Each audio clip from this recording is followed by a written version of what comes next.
사울이 이제 블레셋의 손에 죽고 나서 이제 이스라엘은 바로 이제 다윗의 나라가 된 것이 아니라 이제 둘로 분열이 됩니다. 그래서 이제 유다 지파는 이제 다윗이 차지하게 되고 이제 남은 11지파는 이제 다윗의 아들인 이제 이스보셋이 이제 차지하여서 이제 각자 이렇게 통치하게 됩니다. 그런데 이 두 나라가 이제 얼마나 이제 대치를 하냐면 무려 7년 6개월 동안 이제 대치를 합니다. 그런데 그 긴 이제 시간을 근데 성경은 이제 이렇게 표현을 합니다. 다시 한번 1절 말씀을 제가 읽어보면요. 사울의 집과 다윗의 집 사이에 전쟁이 오래매 다윗은 점점 강하여 가고 사울의 집은 점점 약하여 가니라. 사울의 집, 그러니까 그 이스보셋이 통치하는 나라는 점점 약해져 가고 지금 다윗의 집은 점점 강해져진다 이렇게 나오죠. 이 말을 이제 뒷받침이라도 하듯이 2절부터 5절까지는 이제 다윗이 이 전쟁 기간 동안 낳은 아들에 대해서 나오는데 이제 무려 이제 6명의 아들을 낳게 됩니다.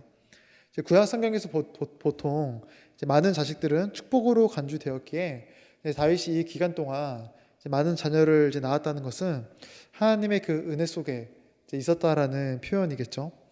이렇게 다윗의 집이 점점 강해져 가고 반대로 사울의 아들인 이스보셋이 통치하는 그 나라는 점점 약해져만 갑니다. 그러니 사실 오늘 본문을 읽다 보면은 다윗이 금방이라도 이스라엘을 통일시킬 것 같은 느낌을 우리에게 주는데요. 그런데 오늘 본문을 보시면 이스라엘이 이제 통일하게 되는 계기는 다윗에게서 나오지 않고 이스보셋, 사울의 아들인 이스보셋의 어떤 무력함에서 나옵니다. 사실 사울의 아들 이스보셋이 이스라엘의 왕으로 있지만 그 나라를 이제 실질적으로 통치하는 사람은 이제 아브넬이라고 하는 군대 장관이었습니다. 이 아브넬이라고 하는 장관은 이제 사울이 살아 있을 때 사울의 거의 이제 오른팔 같은 이제 역할을 했습니다. 사울의 군대 장관으로서 이제 이스라엘을 이제 다스렸는데요. 그러니 이제 백성들의 어떤 신뢰도 이제 한 몸에 받고 있었고요. 그리고 사울이 죽고 나서 이제 이스라엘이 둘로 분열될 때 사울의 아들이 이스보셋을 그 왕의 자리에 앉힌 사람도 바로 이 아브넬이라는 이제 장수입니다. 그러니 이 아브넬이라는 인물이 지금 실질적으로 그 나라를 통치하고 다스리는 이제 그러한 이제 사람이었습니다. 즉 이스보셋은 왕은 왕인데 그냥 겉모습만 왕인 이제 그런 이제 느낌인 거죠. 그렇다면 당연히 이스보셋의 입장에서 아브넬이 어떨까요? 당연히 이제 눈에 가시겠죠. 그런데 이제 그러던 어느 날 이제 그 나라에 이제 이러한 일이 생깁니다. 우리 7절 말씀 한번 볼까요? 7절 말씀에 보시면 사울에게 첩이 있었으니 이름은 리스바요 아야의 딸이더라. 이스보셋이 아브넬에게 이르되 네가 어찌하여 내 아버지의 첩과 통관하였느냐 하니 이제 아브넬에게 이제 이스보셋이 너가 감히 내 아버지의 첩과 이제 통관하였느냐 이렇게 따지기 시작하죠. 사실 이러한 일이 실제로 있었는지 아니면 이스보셋이 이제 아브넬을 쳐내기 위해서 이제 꾸민 이제 어떤 모략인지는 성경이 말하지 않기 때문에 우리가 정확히 알 수는 없습니다. 하지만 이 일을 시작으로 이 이스보셋의 나라에 점점 분열이 이제 가기 시작하게 되고 결국에 이제 모래성처럼 무너지게 됩니다. 이제 아까 말했듯이 이 사울의 집은 이제 아브넬이라고 하는 장수가 다스리고 있었죠. 그래서 이제 아브넬은 이제 이스보셋의 방금 한 말에 이제 화를 내면서 이제 이렇게 말을 합니다. 이제 8절 말씀도 볼까요?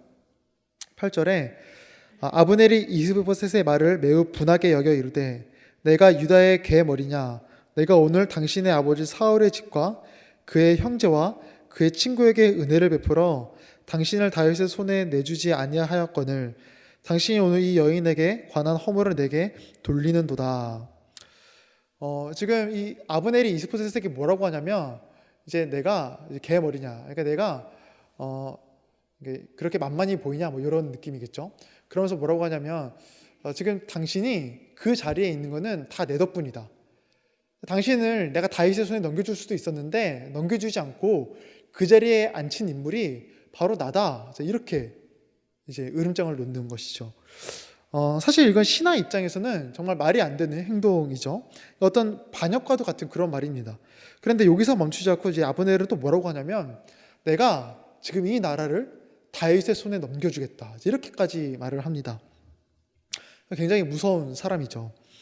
상황이 이제 이러하니 왕인 이스보셋은 당연히 이 아브넬을 좀 쳐내고 벌을 내야 되는 게 당연해 보이는데 그런데 이 이스보셋은 이러한 반응을 참 안타깝게 보입니다. 우리 11절 말씀 볼까요? 11절에 보면은 이스보셋이 아브넬을 두려워하여 감히 한마디도 대답하지 못하니라.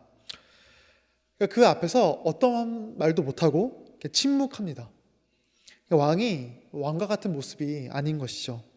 그리고 이제 실제로 이어서 아브넬은 이제 이 이스보셋의 나라 사울의 집을 다윗에게 넘겨주기 위해서 실제로 다윗을 찾아갑니다.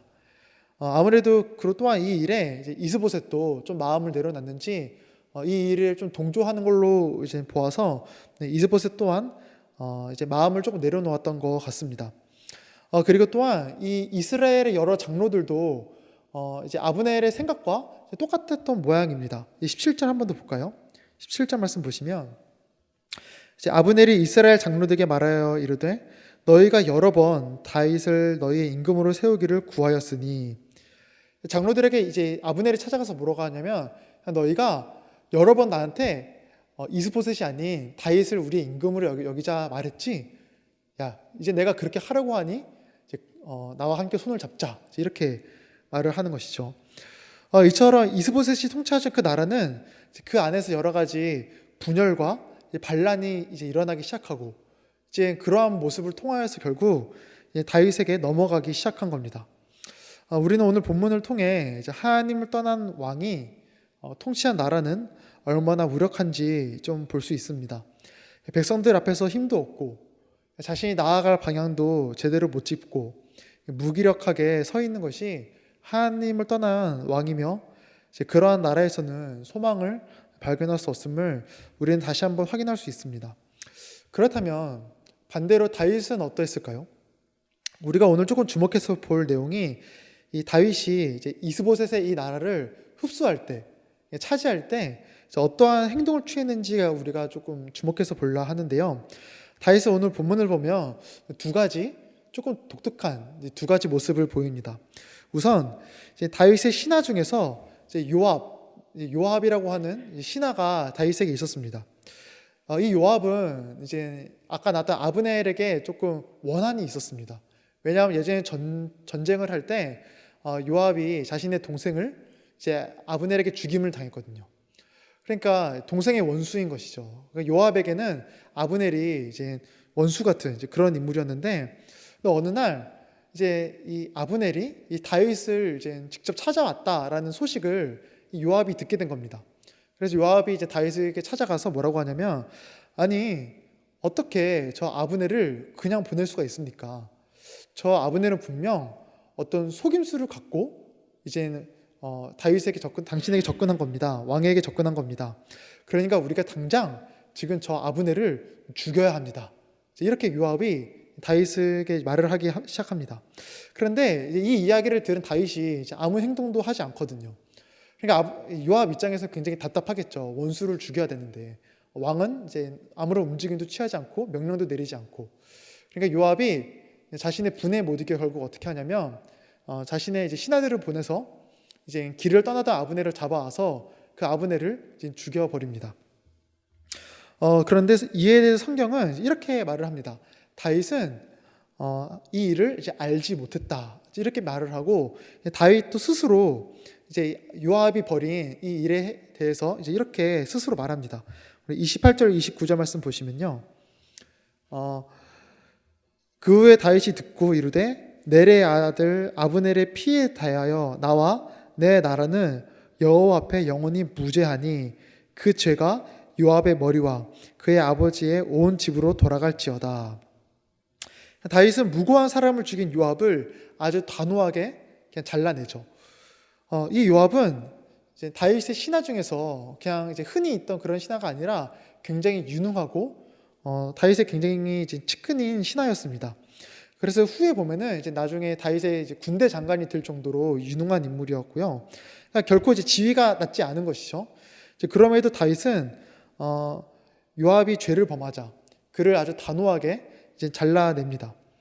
그리고 후에 뭐라고 하냐면 요압에게 너는 옷을 찢고 배를 띠고 네가 죽인 저 이제 아브넬을 애도해라 이렇게까지 말을 합니다. 어떻게 보면은 이제 앞서 나온 이스보셋과 굉장히 다르죠. 그러니까 이스보셋은 자신의 장군에게 화를 내지 못하고 그냥 어쩔 줄 몰라 하는 반면에 다윗은 그 죄에 대해서 아주 단호하게 행동을 합니다. 그렇다면 이런 생각이 들 수 있죠. 이 요압이라는 인물이 조금 만만한 인물이었나? 조금 무른 인물이니까 다윗이 이 요압에게는 이렇게 단호하게 행동할 수 있었나? 이런 생각을 가질 수가 있는데요. 근데 또 이제 말씀을 보면 또 그것도 아니었던 것 같습니다. 39절 한번 볼까요? 39절에 보면은 내가 기름 부음을 받은 왕이 되었으나 오늘 약하여서 스루야의 아들인 이 사람을 제어하기가 너무 어려우니 이렇게 말을 합니다. 다윗이 뭐라고 하냐면 스루야의 아들 요압입니다. 요압. 이 요압을 내가 너무 제어하기가 어렵다 이렇게까지 말을 합니다. 그러니 다윗은 요압을 다루기가 힘들었지만 그럼에도 불구하고 그 앞에서 단호하게 행동한 겁니다. 왜냐하면은 죄는 죄이기에 그렇습니다. 사실 우리가 조금만 이제 다르게 생각해 보면은 이 요압이 한 행동은 사실 다윗에게 굉장히 도움이 되는 그러한 일임을 우리가 조금만 생각해 보면은 이제 알 수가 있습니다. 이제 아까도 말했지만 이 이스보셋의 나라는 실제로 아브넬이 통치하고 있었죠. 그러니 아브넬만 없다면 그 이스보셋의 나라는 다윗의 손에 아주 쉽게 넘어올 수 있을 거 아니겠어요? 그래서 이제 성경에 보면은 이제 아브넬이 이제 죽었다는 소식을 이제 이스보셋이 듣자 이제 손에 맥이 풀렸다 이렇게 나옵니다. 이게 너무 두려운 것이죠. 그리고 사실 이제 아브넬은 이제 적나라잖아요, 적나라. 그러니까 이제 요압의 말처럼 어떤 속임수를 띠고 자신에게 다가왔을 수도 있었겠죠. 그러니 다윗 입장에서는 이스보셋의 나라를 차지하기 위해서는 이제 아브넬이 죽은 지금이 가장 최적기인 것입니다. 하지만 다윗은 이제 그렇게 행동하지 않습니다. 요압을 단호하게 끊어내고 요압의 잘못에 대해서 굉장히 단호하게 말을 합니다. 죄이기에 그렇습니다. 이것이 이스라엘 왕이 가져야 할 참된 성품이라고 할 수 있습니다. 우리도 마찬가지죠. 우리도 죄에 대해서는 단호하게 끊어내고 잘라내야 할 필요가 있습니다. 우리가 사는 시대는 너무 이제 큰 죄만 아니면은 어느 정도는 용납하고 이제 눈 감아주는 그런 분위기인 것 같습니다.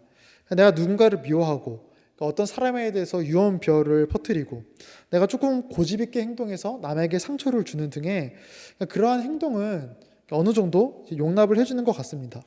더 나아가서 요즘에는 이제 어른들이 이제 아이들에게 그러한 삶을 권장하기까지 하죠. 야, 받은 대로 돌려줘야 된다. 야, 어느 정도 살려면은 거짓말은 괜찮다. 야, 남 챙기기 전에 너 자신부터 챙겨라. 하지만 그게 아닙니다. 이 세상이 용납을 한다 해도 우리는 우리 스스로가 어떠한 죄라도 조금 단호하게 바라봐야 됩니다. 우리 데살로니가 전서 5장 22절 말씀 한번 같이 읽어볼까요? 같이 읽겠습니다. 시작. 악은 어떤 모양이라도 버리라. 무엇보다 우리가 조금 더 이제 단호하게 생각해야 될 것은 나와 가깝고 나에게 유익이 되어 보이는 죄입니다. 그러니까 우리가 살다 보면은 이제 어느 정도 눈 감아줄 수 있고 그리고 아무도 모르게 나만 알 수 있는 이제 그러한 죄가 있죠. 그리고 그 죄를 범해야 나에게 유익이 오는 이제 그러한 경우도 종종 있습니다. 하지만 우리는 잘라내야 됩니다. 우리 그 중고등부의 그 한 학생이 이제 어느 날 이렇게 좀 시무룩해서 이렇게 찾아온 적이 있었는데 무슨 일인지 물어보니까 학교에서 이제 요즘에 이제 뭐 코로나 때문에 이제 온라인 클래스 많이 듣잖아요. 그래서 보통 숙제 중에서 어떤 게 있냐면 이제 온라인 클래스를 듣고 이제 선생님들이 그거를 정확히 들었는지 이제 확인할 길이 없으니까 필기를 해서 내라고 한다고 합니다. 필기를 쭉 해서 이제 내면은 선생님이 그걸 채점하는 거죠. 그런데 그 학생이 이제 A를 받은 겁니다. 기특하죠. 그런데 사실 자기가 생각할 때 좀 이상한 게 자기는 분명 필기를 반만 해서 냈는데 수업을 이제 듣다가 자가지고 필기를 반만 해서 냈는데 이게 A를 받은 게 좀 이상하잖아요. 그래서 아무리 자기가 좀 생각해도 이건 좀 아닌 겁니다. 그래서 양심에 너무 찔려서 선생님한테 가서 선생님 점수가 좀 이상합니다. 제가 필기를 반밖에 못했는데 A를 받았습니다. 선생님 보시더니 B로 고쳐줬다고 하더라고요. 그런데 이제 그 B를 받고 걔는 좀 마음이 편했는데 이제 그때부터 주위에서 난리가 난 거죠. 애들이 너 그러면 안 된다. 너 그러면 못 산다. 야, 그냥 가만히 있으면은 뭐 A 받는 건데 왜 그러냐. 이제 이런 반응을 보이는 거죠. 그러니까 그 애가 조금 속이 상해서 내가 정말 이상한 건가 싶어서 좀 시무룩해 한 적이 있었습니다. 근데 이처럼 살다 보면 우리가 이제 주위에서 말을 하는 것처럼 이 정도는 괜찮겠지. 아무도 모르지 않나. 이 정도는 다 하지 않나 하는 죄가 있을 수 있는데요. 죄는 죄입니다. 다윗 입장에서 요압이 유능하고 상대하기 어려운 장수였을지라도 그리고 전쟁의 흐름이 자신에게 조금 유리한 쪽으로 나아간다 할지라도 그 죄를 단호하게 바라봤던 것처럼 우리도 그래야 합니다. 예수님께서 우리를 죄에서 구원하실 때 분명 우리를 큰 죄에서만 구원하신 게 아니라 모든 죄, 크고 작은 그 모든 죄에서 구원하셨다라는 것을 우리가 늘 기억하며 어떠한 죄라도 우리는 잘라내기 힘써야 됩니다. 또한 다윗이 이스라엘을 차지할 때 이제 두 번째로 취한 행동이 또 있습니다. 그래서 오늘 본문에서 이제 아브넬이 죽었을 때 다윗은 참 이제 이어서 놀라운 반응을 보이는데요. 우선 그 아브넬을 위해서 자신이 친히 장사를 치러줍니다. 그리고 여기서 멈추지 않고 아브넬을 위한 애가 슬픈 시죠. 그거를 지어서 불러주기까지 합니다. 그리고 후에 이제 그 장례 후에 백성들이 이제 다윗에게 음식을 권하는데 다윗은 그 음식을 이제 먹지 않습니다. 왜냐하면은 이제 아브넬의 죽음을 진심으로 대해 준 것이죠. 또한 이제 오늘 3장에 넘어가서 4장에 가면은 이제 아까 나왔던 사울의 아들인 그 이스보셋의 죽음에 대해서 나오는데요. 이제 이스보셋은 이제 낮잠을 자던 도중에 자신의 신하에게 참 안타깝게 죽임을 당하게 됩니다. 우리 한번 5절 6절 볼까요? 5절 6절 보시면요. 네. 브에롯 사람 림몬의 아들 레갑과 바나가 길을 떠나 볕이 쬐을 때 즈음에 이스보셋의 집에 이르니 마침 그가 침상에서 낮잠을 자는지라. 레갑과 그의 형제 바나가 밀을 가지러 온 채 하고 집 가운데로 들어가서 그의 배를 찌르고 도망하였더라. 참 왕의 입장에선 초라한 죽음이죠.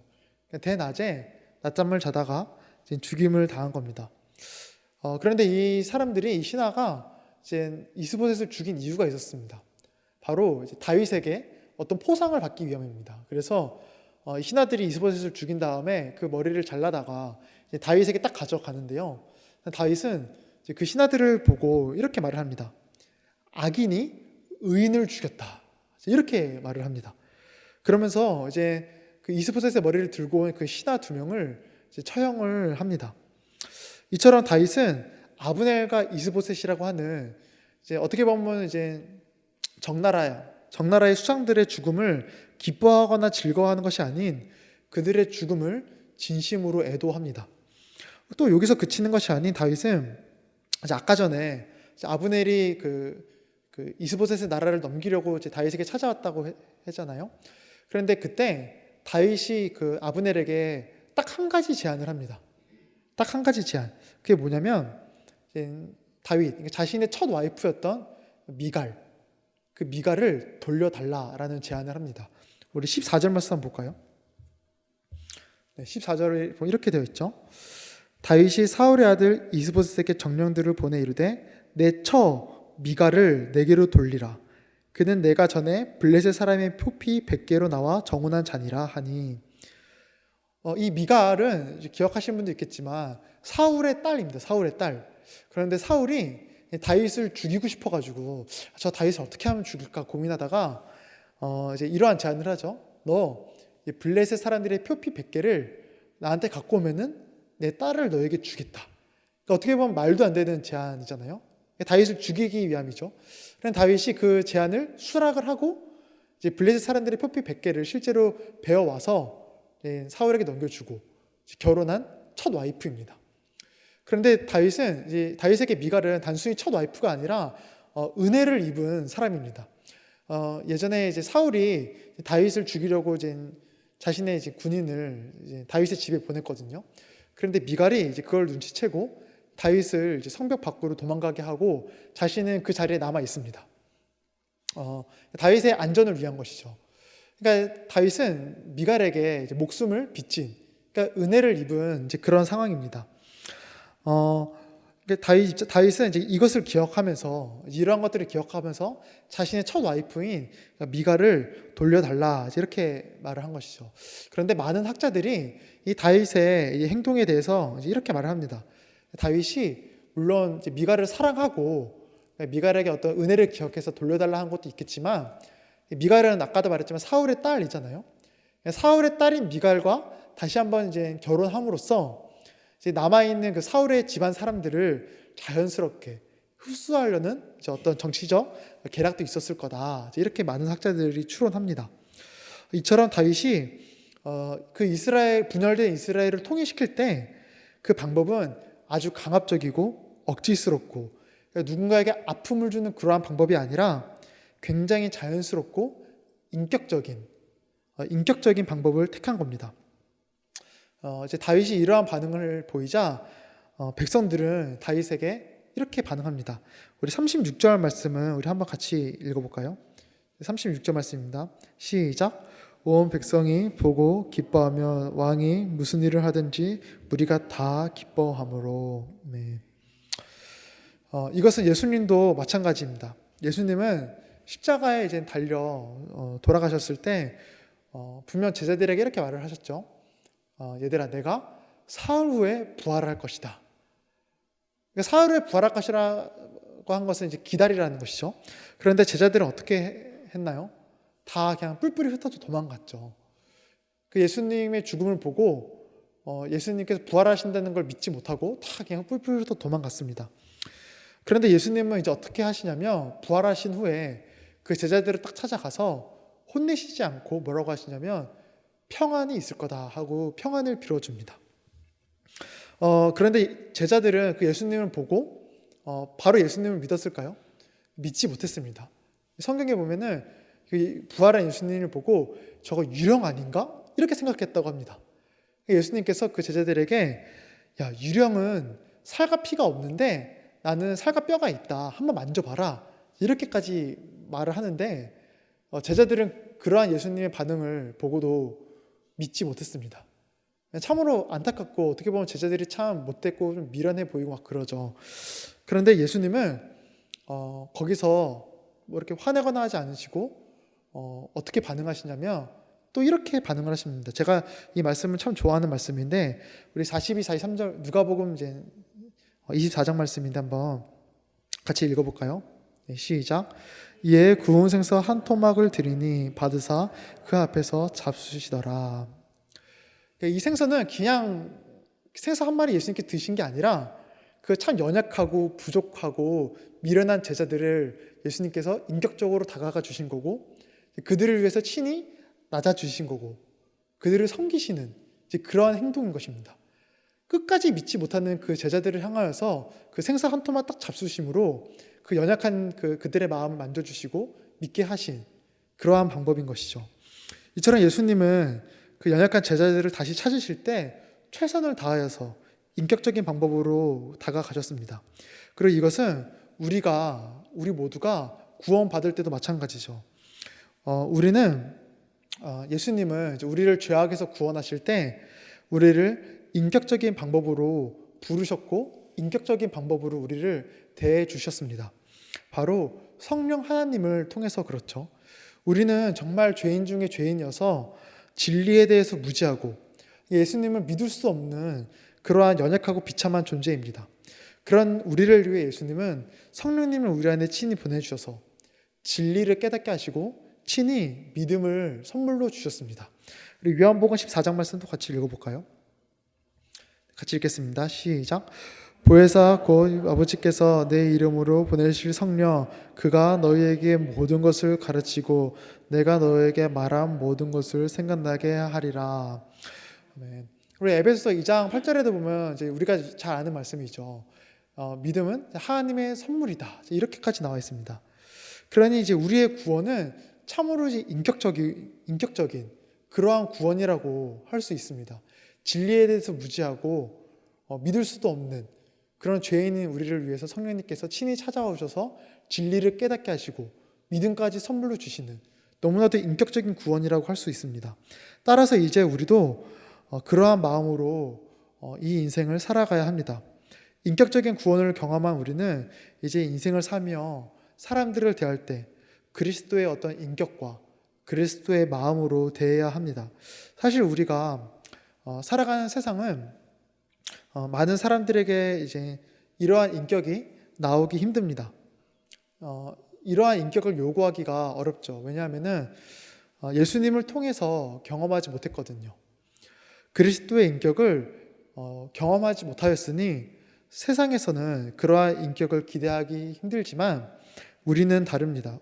우리는 성령님을 통하여서 그러한 인격을 이미 경험하였기 때문에 이제 그러한 삶을 살아내야 합니다. 무엇보다 그러한 이제 마음 위에, 그러한 인격 위에 세워진 곳이 바로 이 교회라고 할 수 있죠. 다윗은 이스라엘을 통일시킬 때 아주 인격적인 방법과 자세로 그들을 대했습니다. 왜냐하면은 이스라엘은 단순한 나라가 아닌 하나님의 나라이기에 그렇습니다. 다윗은 이제 이스라엘을 대할 때 늘 이러한 마음이 있었습니다. 시편 22편 말씀 보시면요, 이렇게 다윗이 고백하죠. 나라는 여호와의 것이요 여호와는 모든 나라의 주제심이로다. 그리고 이 교회도 마찬가지입니다. 교회는 그리스도를 머리로 둔 그리스도의 몸입니다. 그러니 우리는 교회를 세워나가고 교회를 대할 때 늘 그 마음이 있어야 하는 겁니다. 교회는 서로가 서로를 그리스도의 인격, 나의 인격이 아닌 그리스도의 인격으로 대해야 합니다. 요즘 여러 이제 매체를 접하고 여러 가지 글을 읽어보면은 이제 존중이라는 단어를 조금 이상하게 사용하는 것 같습니다. 요즘은 이제 상대방의 일에 내가 그냥 관여 안 하고 상대방의 일을 모른 척하고 그냥 나 좀 맞지 않는 사람하고는 그냥 그 관계를 끊어내버리는 것, 이거를 요즘엔 존중이라고 말을 합니다. 그래서 요즘에는 교회에서도 서로가 서로에게 관심을 두지 않으려고 애쓰는 시대가 되었죠. 하지만 그것이 예수님께서 원하시는 교회 공동체가 아닌 겁니다. 예수님께서 원하시는 교회는 서로가 서로를 인격적으로 챙기고 관심을 두는 그런 모습에서 나타나는 것입니다. 우리 고린도전서 12장 말씀 마지막으로 한번 같이 고백해 볼까요? 한번 같이 고백하겠습니다. 시작. 만일 한 지체가 고통을 받으며 모든 지체가 함께 고통을 받고 한 지체가 영광을 얻으며 모든 지체가 함께 즐거워하느니라. 너는 그리스도의 몸이요 지체의 각 부분이라. 우리를 향해서 그리스도의 몸이고 지체의 각 부분이다 하시기 전에 뭐라고 하냐면 한 지체가 고통받으면 우리가 함께 고통을 받고 한 지체가 영광을 받으면 우리가 함께 즐거워야 된다 하죠. 그러니까 그리스도의 이 몸인 교회는 그 인격, 서로를 그 인격 안에서 채워나가야 된다라는 겁니다. 예수님께서 우리에게 인격적으로 다가와 주셨음을 늘 기억함으로 이 교회를 그리고 나의 삶을 그의 인격으로 채워주시기를 주님의 이름으로 부탁드립니다. 기도하겠습니다.